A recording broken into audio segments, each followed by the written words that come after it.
नाज़रीन, मैं हूं शाकासिम और आप देख रहे हैं पीए न्यूज़। सबसे पहले आज की अहम खबरों से आपको आगाह करते हैं। सबसे पहले खबर शामिल करते हैं। मरकजी तंजीम अराइयां पाकिस्तान के सरपरस्त आला अब्दुल मजीद अराई के वालिद मोहतरम के नाम से लुकमान खैरपुर में मंसूब अहमद अली अराई मस्जिद के इफ्तिताह के मौका पर अहमद मुनीर अराई का गुफ्तगू करते हुए कहना था कि ये मस्जिद हर तिब्बे फ़िक्र के लिए है, जहाँ इलाके के बच्चों समेत बच्चों की दीनी तालीम का भी बापर्दा इंतजाम किया गया है, जिससे इलाके की अवाम मुस्तफ़ीद हो सकेंगे। इलाके के अवाम बिला खौफ खतर अपने बच्चों को दीनी तालीम के जेवर से मुनव्वर करने की गर्ज से यहाँ भेजें।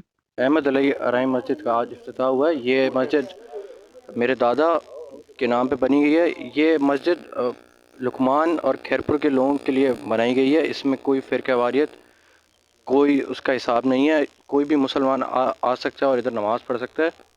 अगर मैं बात करूं तो यहाँ पे सोलर का इंतज़ाम किया गया है और मस्जिद भी एयर कंडीशन है। और मस्जिद के साथ ये छोटी बच्चियों के लिए मदरसा भी है, जिसमें जो असातिज़ा होगी वो भी फ़ीमेल होगी।